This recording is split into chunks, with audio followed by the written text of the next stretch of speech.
Welcome to Friday media. తమ్నైల్లో మీరు చూసింది నిజమే, గుడివాడలో క్షుద్ర పూజలు జరిగినాయి. కాకపోతే తమ్నైల్లో మేము పెట్టినటువంటి తాంత్రికుడు ఫోటో చూస్తే మీకు గుడివాడ నియోజకవర్గానికి సంబంధించిన ఒక ప్రముఖ రాజకీయ నాయకుడు చిత్రానికి పోలి ఉంది. కానీ దీంట్లో మీ అనుమానం కరెక్ట్ కాదు. ఇది చేసింది ఏంటంటే సాధారణ ప్రజలే చేయడం జరిగింది. రాజకీయ నాయకులకి దీంట్లో ఎటువంటి సంబంధం లేదు. ఏం జరిగిందో వివరాల్లోకి వెళితే, గుడివాడలోని రాజేంద్ర నగర్లో విద్యాలయ స్కూల్ అని ఒకటి ఉంది. దాని వెనకాల ఉన్నటువంటి భవనంలో ఈ ఇద్దరు తాంత్రికులతో ఈ పూజలు, క్షుద్ర పూజలు చేయించినట్టు మనకు వార్తలు అందుతున్నాయి.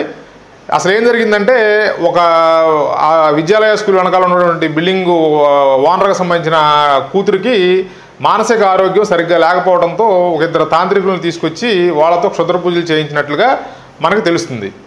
ఏం జరిగిందంటే, చుట్టుపక్కల ఉన్న ప్రజలు ఇది గమనించి పోలీసులు కూడా తెలియజేయడం జరిగింది. పోలీసు వారు కూడా అక్కడికి వెళ్ళడం జరిగింది. వెళ్ళి వాళ్ళని హెచ్చరించడం కూడా జరిగింది.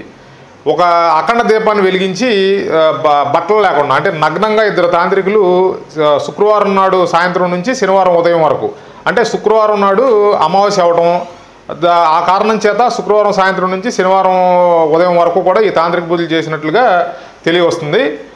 పోలీసులు హెచ్చరించినప్పటికీ వాళ్ళు దీన్ని కంటిన్యూ చేయడం జరిగినట్లుగా మనకి సమాచారం అందుతుంది. దీంట్లో రాజకీయ నాయకులకు కానీ పాలిటిక్స్ కానీ ఎటువంటి సంబంధం లేదు.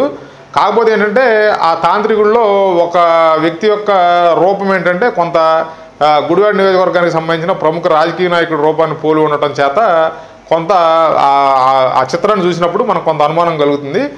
దీంట్లో ఎటువంటి అనుమానాలకు తావలేదు. ఇది సాధారణ ప్రజలు వాళ్ళ కుటుంబ సమస్యల కారణంగా ఈ తాంత్రిక పూజలు నిర్వహించినట్లుగా మనకి తెలియవస్తుంది. మీకు ఈ తమ్నైల్లో పెట్టిన ఫోటోలో ఉన్న వ్యక్తి మీకు ఎవరన్నా గుడివాడ నియోజకవర్గానికి సంబంధించిన రాజకీయ నాయకుడితో పోలికలు కనుక మీరు ఉన్నట్లుగా మీరు భావిస్తే మీరు దాన్ని కామెంట్ రూపంలో తెలియజేయండి. Thanks for watching. Please like, share and subscribe Friday media.